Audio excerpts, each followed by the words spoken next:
Hello everyone, welcome to my channel and this is your Reena ma'am. Today we are going to start exercise 4.3 class 10 maths. We have already done question number 1 to 8. So today we are going to start with question number 9. So if you want the solution of question number 1 to 8, go to I button and check there. Question number 9 में जो हम बात कर रहे हैं taps की बात कर रहे हैं, वाटर टैप जो कि एक साथ एक टैंक को फिल कर देती है 9 and 3/8 आवर्स में. ओके, सो नाउ कि अगर दो टैप मिलके एक वाटर टैंक को इतनी देर में फिल करती हैं, हमें बताना है कि दोनों टैप सेपरेटली कितनी देर में फिल करेंगी. तो वाटर टैप का जो बेसिक आइडिया है और बेसिकली आपने कैसे क्वेश्चन को करना है, इसमें दिया है कि दो टैप है और दोनों का डायमीटर डिफरेंट है और एक टैप जो जिसका बड़ा डायमीटर है वो 10 मिनट कम लेती है छोटी टैप से उस वाटर टैंक को सेपरेटली अकेले फिल करने में. ठीक है, सो लेट्स सी. तो यहाँ पे हम देख सकते हैं ये जो वाटर टैंक है, इस वाटर टैंक को दो टैप जो है वो फिल कर रही हैं. एक का डायमीटर छोटा है, एक का डायमीटर बड़ा है. तो ऑब्वियसली जिसका डायमीटर कम है उस वाटर टैप को ज़्यादा टाइम लगेगा उस पूरे टैंक को फिल करने में. तो हम लेते हैं पहले कि बड़ा जो जिसका डायमीटर है, मान लो वो x आवर्स में पूरे टैंक को फिल कर देती है, लेकिन जो टैप जिसका डायमीटर कम है उसको 10 घंटे ज़्यादा लगते हैं. तो मतलब वो x+10 आवर में पूरे टैंक को फिल कर सकती है. अब इस चीज़ को ऐसे देखें, अगर सपोज हम सिर्फ इस टैप की बात कर रहे हैं और ये x आवर्स में पूरे टैंक को फिल करेगी, तो ये 1 आवर में कितने टैंक का पोर्शन फिल करेगी. 1 आवर में ये मान लो 1 आवर में ये इतना पोर्शन फिल कर रही है. तो ये पोर्शन किसके इक्वल है? ये पोर्शन है 1/x पार्ट. 1/x part. इसको ऐसे देखो, अगर मैं कहूँ कि ये टैप इस पूरे टैंक को 2 आवर में फिल कर सकती है, तो इसका मतलब 1 घंटे में कितना टैंक फिल हो जाएगा? आधा टैंक फिल हो जाएगा, 1/2. अगर 3 घंटे में पूरा टैंक फिल हो सकता है. ओके, ये चीज़ समझना बहुत इंपॉर्टेंट है कि अगर हम कहते हैं कि ये पूरा टैंक 2 घंटे में फिल हो जाएगा, तो इसका मतलब पूरा टैंक को फिल करने में 2 घंटे लग रहे हैं. 1 घंटे में ऑब्वियसली इस टैंक का इतना पोर्शन ही कवर होगा, यानी कि 1/2 पोर्शन कवर होगा. लेकिन अगर हम कहें कि 3 घंटे इसको पूरा टैंक को फिल करने में लगते हैं, इस टैप को 3 घंटे पूरे टैंक को फिल करने में लगता है, तो हम कहेंगे कि 3 आवर्स में पूरा टैंक फिल होगा. इसका मतलब शुरू के 1 घंटे में 1/3 होगा. ठीक है, तो ये 1/3 के इक्वल होगा. This will B 1/3. तो ये चीज़ ध्यान रखनी है कि अगर इस टैप को x आवर्स लगते हैं पूरा कंप्लीटली फिल करने में, तो 1 घंटे में ये कितना पोर्शन कवर कर पाएगी? 1/3 पार्ट. ठीक है, और इन दोनों ही टैप को कितना टाइम लग रहा है? इन दोनों टैप को पूरे टैंक को फिल करने के लिए, ये देखिए, पूरे टैंक को फिल करने के लिए इन दोनों टैप को कुल मिला के लग रहे हैं 9 and 3/8 hours. That is 8 9 72 + 3 75/8 hour. इतना टाइम लग रहा है पूरे टैंक को फिल करने में. तो हम कहेंगे 1 घंटे में दोनों टैप मिलके कितना पोर्शन फिल कर देंगी उस टैंक का. तो 1 घंटे में दोनों टैप मिलके जो पोर्शन फिल करेंगी वो हो जाएगा इसका रेसिप्रोकल, यानी कि 8/75. इतना पोर्शन फिल हो जाएगा. ठीक है, तो लार्जर टैप ने कितना पोर्शन फिल किया? क्योंकि लार्जर टैप को x आवर्स लगते हैं, तो 1/x इतना पोर्शन फिल किया. स्मॉलर टैप को जिसका डायमीटर कम है वो 10 घंटे ज़्यादा लेती है, तो x+10 आवर्स में वो कंप्लीटली फिल करेगी. तो हम कहेंगे 1/x+10 इतना पार्ट वो फिल करेगी विद इन 1 आवर. और इन दोनों को अगर हम ऐड करें तो दोनों टैप मिलके उस पूरे टैंक का कितना पोर्शन फिल करेंगे? That is 8/75 hours. So this will be our equations. Let's do this question. So we can say that कि portion of the tank fill by both in 1 hour will be reciprocal of 75/8, that is 8/75. तो अगर हम कहें x hours लगते थे बड़े वाली tap को जिसका डायमीटर बड़ा था उसको फिल करने में, तो इस टैप के थ्रू 1 आवर में 1/x पोर्शन फिल हो जाएगा. दूसरी टैप ने भी 1 घंटे में x+10 फिल किया और दोनों ने मिलके 8/75 इतना पोर्शन उस टैंक का फिल कर दिया. Now we have to solve it and we will take LCM as x into x+10, then cross multiply, we get x+10 plus x is equal to 8 by 75. Now in the next step we will simplify it. After simplification we get 2x plus 10 upon x square plus 10x equal to 8 by 75. Now we will cross multiply it and we get 75 multiply 2x plus 10 is equal to 8 multiply x square plus 10x. So we get 75 2s are, once we multiply them we get 150x and 75 tens are, this is 750 is equal to 8x square plus 80x. So now let us take this whole side on the left hand side and now we are transposing these two. Both of these will be negative. अब हम इन दोनों को transpose करेंगे तो दोनों negative हो जाएंगे. Minus 150x and minus 750 is equal to 0. Now finally we will get 8x square. अब प्लस 80 और माइनस 150 ये कितना हो जाएगा? It will be minus 70x.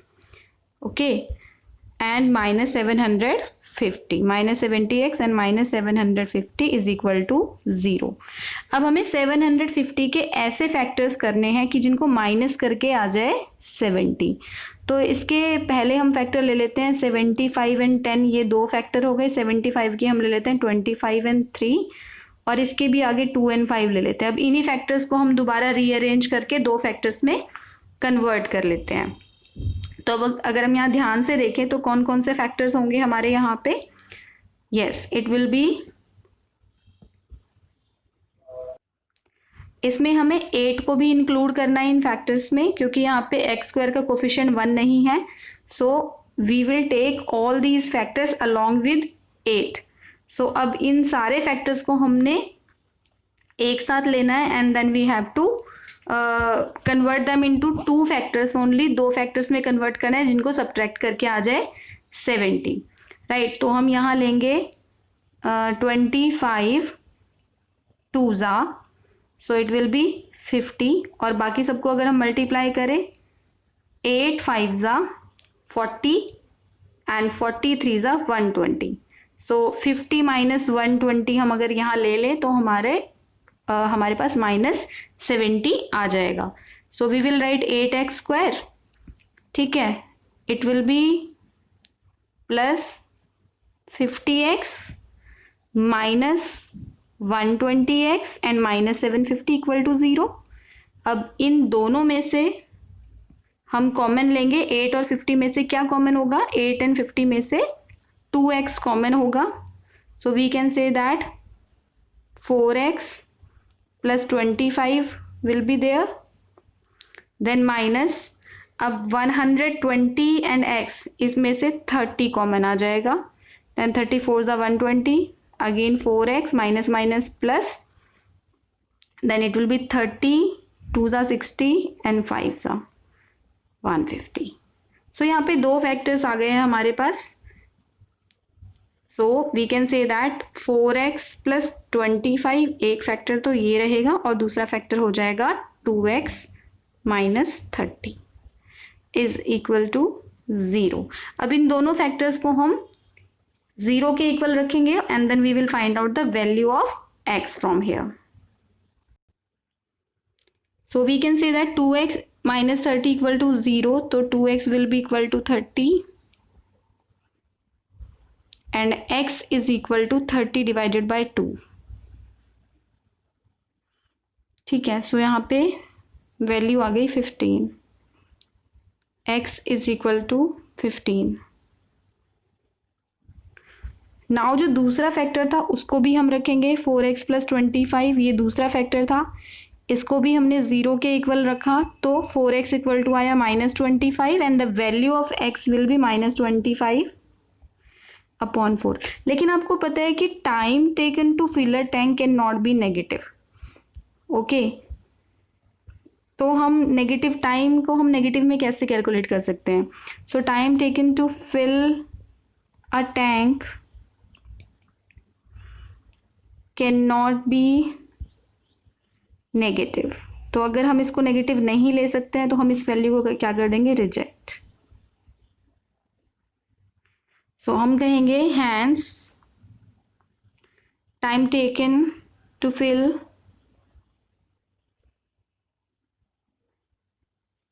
tank completely by the tap of smaller diameter, completely by the tap of, ये तो है larger diameter के लिए इतना टाइम लगेगा 15 आवर, और स्मॉलर डायमीटर के लिए इसी में हम ऐड करेंगे 10, दैट इज 25 आवर्स। तो 25 आवर्स लगेगा और 15 आवर्स, ये दो time taken. Now come to the next question. Let's start question number 10। An express train takes 1 hour less than a passenger train to travel 132 kilometre between Mysore to Bangalore. तो यहाँ पे जो given है ना, दो ट्रेन्स के स्पीड का कंपैरिजन गिवन है। तो ऑब्वियसली जो पैसेंजर ट्रेन है वो उसकी स्पीड कम रहेगी, तो हम ले लेते हैं कि x किलोमीटर पर आवर जो स्पीड है वो पैसेंजर ट्रेन की स्पीड है। और यहाँ पे दूसरा हमें एक्सप्रेस ट्रेन के लिए कहा गया कि 11 किलोमीटर ज़्यादा है उसकी स्पीड, को हम ले लेते हैं x + 11 किलोमीटर पर आवर। अब यहाँ पे इन दोनों ट्रेन ने ही सेम डिस्टेंस को कवर किया है 132 किलोमीटर, लेकिन एक्सप्रेस ट्रेन को 1 घंटा कम लगता है, यानी कि यहाँ पे टाइम की फॉर्म में हमें दोनों चीज़ें गिवन है। तो आपको पता है स्पीड इक्वल टू होता है डिस्टेंस अपॉन टाइम, लेकिन अगर हम इसी फॉर्मूले को टाइम की फॉर्म में लिखें सो it will B distance upon speed. Distance कितना लेना है 132, तो क्या इक्वेशन बनेगी, डिस्टेंस यानी कि 132 और जो पैसेंजर ट्रेन की स्पीड है दैट इज x माइनस, क्योंकि ये टाइम ये जो है ये टाइम आ गया जो कि पैसेंजर ट्रेन ने लिया। एक्सप्रेस ट्रेन कितना टाइम लेगी 132, same distance, but speed of that train is x + 11। ठीक है, इन दोनों टाइम को हम क्या करेंगे, सब्ट्रैक्ट करेंगे and we will get 1। So we can say that कि यहाँ पे इस तरह से हम इक्वेशन फॉर्म करेंगे। So let's do this question. So यहाँ पे हमने मान लिया कि speed of passenger train x है, x और एक्सप्रेस ट्रेन की स्पीड उससे 11 किलोमीटर पर आवर ज़्यादा है। डिस्टेंस कवर्ड 132 किलोमीटर है, दोनों ने ही डिस्टेंस सेम कवर किया है।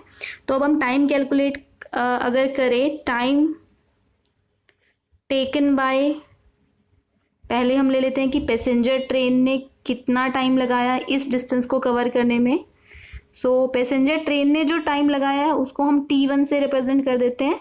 डिस्टेंस था उसका 132 और स्पीड थी उसकी x, तो इतना टाइम लगा, इतने आवर्स हम कह सकते हैं लिए हैं पैसेंजर ट्रेन ने। एंड जब हम बात करते हैं time taken by express train, time taken to cover the same distance, time taken by, तो time taken by express train को हमने t2 लिया। अब यहाँ पे जो टाइम का डिफरेंस हमें गिवन है वो क्या गिवन है कि दोनों में difference t1 - t2 is equal to 1। So yes we can say that t1 that is 132 divided by x minus 132 divided by x + 11 is equal to 1। Now we will solve it.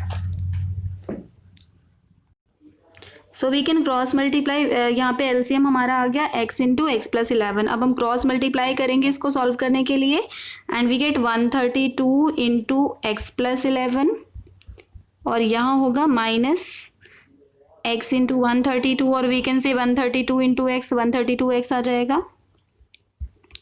अब next step में जब हम इसे multiply करेंगे तो हमारे पास आ जाएगा 132x plus, अब इसे हमने 132 को x से मल्टीप्लाई किया, नेक्स्ट स्टेप में 132 × 11 करेंगे।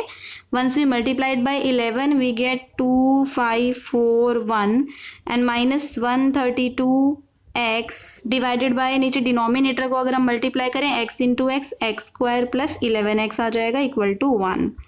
Now we can say that कि यहाँ दोनों कैंसिल हो जाएंगे एंड फाइनली जो इक्वेशन हमारी बनेगी वो होगी 1452 डिवाइडेड बाय x² + 11x। इसको क्रॉस मल्टीप्लाई करेंगे, बहुत सिंपल है, और फाइनल इक्वेशन आ गई x² + 11x equal to 1452. When we transpose it, we get x square plus 11x minus 1452 equal to 0. तो यहाँ पे एक चीज़ तो क्लियर है कि हमें इसके फैक्टर करने हैं और सब्ट्रैक्ट करके आ जाए 11. सो हम इसके प्राइम फैक्टर्स निकाल लेते हैं, 1452 के फैक्टर्स निकाल लेते हैं और सारे फैक्टर्स को कंपाइल करके 2 में कन्वर्ट कर देंगे. सो 2 7 ज़ा 2 ज़ा एंड 6 ज़ा, देन 2 3 ज़ा 6 ज़ा 3 ज़ा, then it will be 3 1 ज़ा 2 ज़ा एंड 1 ज़ा, then 11 ज़ा, और ये हमारे फैक्टर्स आ गए.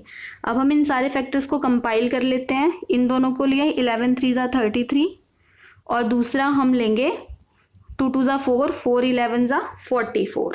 सो यहाँ पे हमने लिया -33 एंड +44. तो इस तरह से हम इस बीच वाली टर्म को स्प्लिट करेंगे.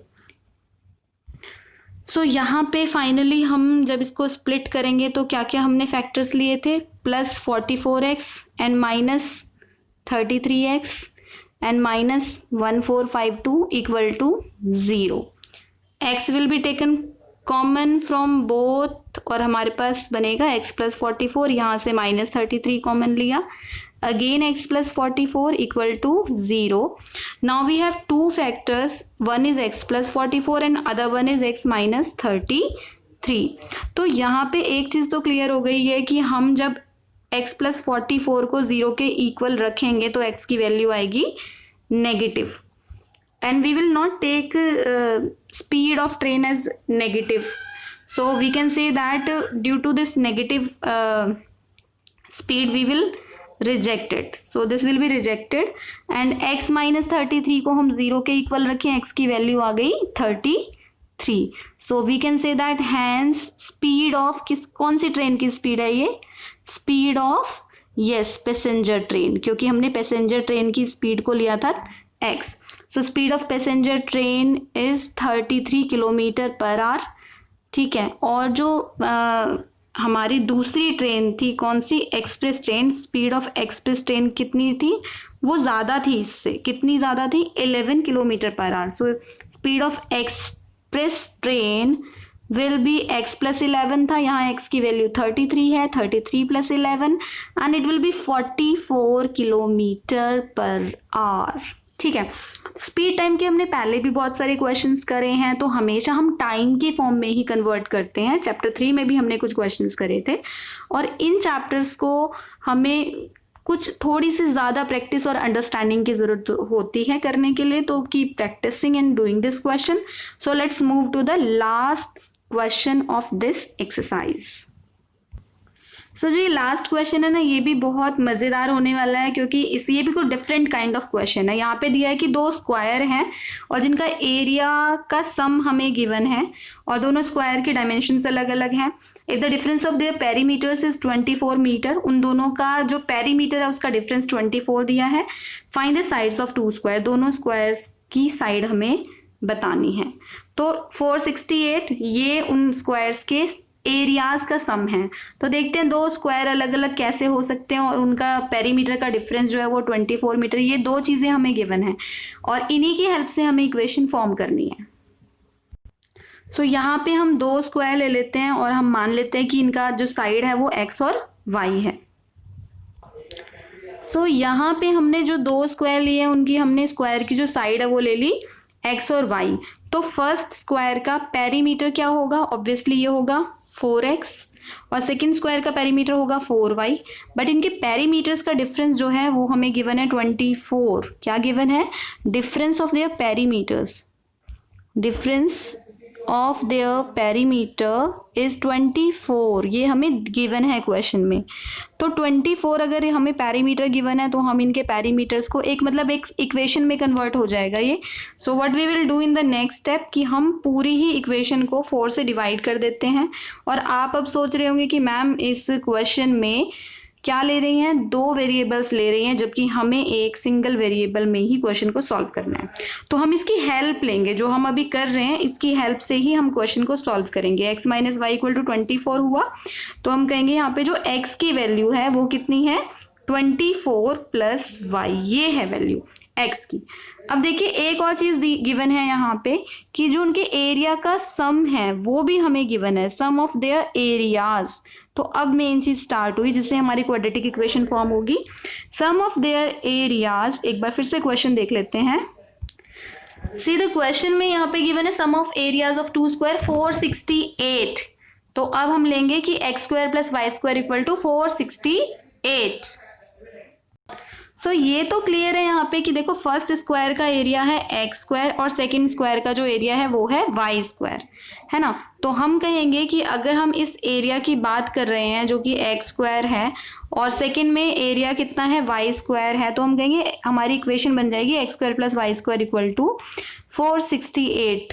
बट यहाँ पे एक चीज़ और बहुत इंपॉर्टेंट है, अब हम इस x की वैल्यू यहाँ पे पुट करेंगे और x को रिप्लेस कर देंगे हम 20,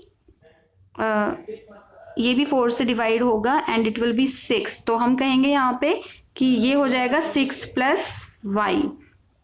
okay, so it will be 6 plus y from here. तो हम इसको रिप्लेस करेंगे 6 प्लस वाई से, 6 plus y whole square will be taken here. 6 plus y whole square plus y square is equal to 468। और अब इस इक्वेशन को हम सिंप्लीफाई करेंगे, क्वाड्रेटिक इक्वेशन में कन्वर्ट करके इसको सॉल्व करेंगे।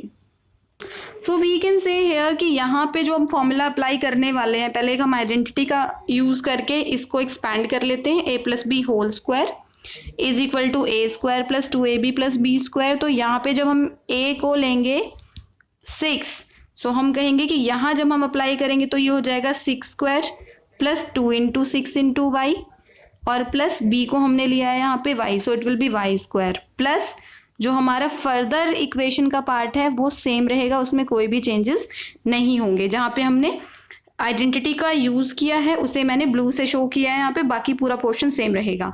So let's do now 36 plus it will B 12y and plus y square and rest of the part will again same. और यहाँ हम इसको ट्रांसपोज कर लेते हैं 468 को to simplify this equation. Now we get y square and y square, it will be 2y square plus 12y and minus 468 and plus 36 will be minus 432, right. Now अब यहाँ पे अगर मैं पूरी इक्वेशन को ध्यान से देखूं, इस पूरी इक्वेशन को ही 2 से डिवाइड किया जा सकता है। So let's divide the whole equation by 2 and once we divide the whole equation by 2, yes we can simplify it, we can cancel it out, so it will be 2 2s 1s 6s। so now we can write, now we can take this 216, इस 216 के हमें ऐसे factor करने हैं कि उनको subtract करके आ जाए 6। 216 के ऐसे फैक्टर्स करें कि सब्ट्रैक्ट करके 6 आ जाए। So let's do the prime factorisation of it. So ये फैक्टर्स हैं। अब हम यहाँ पे इन फैक्टर्स को 3 3s 9 9 2s 18, एक फैक्टर सपोज मैंने ले लिया 18 और दूसरा हो जाएगा यहाँ पे जब हम इनको कंपाइल करते हैं 3 2s 6 2s 12। So 18 minus 12 will be 6। तो हम इसको कैसे स्प्लिट करेंगे, 6 को हम इसको स्प्लिट करेंगे 18y एंड माइनस 12y में। So yes, what we can do here, we can split this 6y as 18y minus 12y minus 216 equal to 0, and then we factorize it. We will take y common, then y plus 18 will be there, then minus 12 will be common, again minus minus plus 18 will be there, and this quadratic equation will be converted into two factors, y plus 18 and y minus 12 equal to 0. Now we can say that to find out the value of y from here, we will put y plus 18 equal to 0 and y will be minus 18 from here, and y minus 12 equal to 0 and y will be 12 from here. Now we can say that कि negative value तो हम नहीं लेंगे length के लिए, so this value will be rejected. Okay, length cannot be negative for the square. So we can say that hence the length of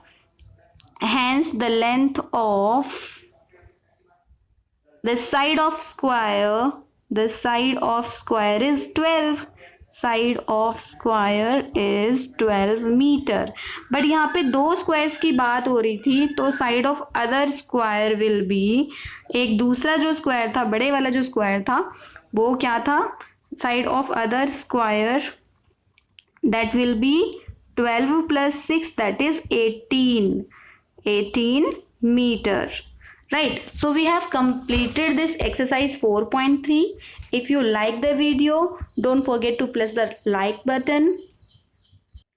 If you have not subscribed my channel, subscribe it to get all the solution of NCERT book, and don't forget to press the notification bell. Thank you so much for watching.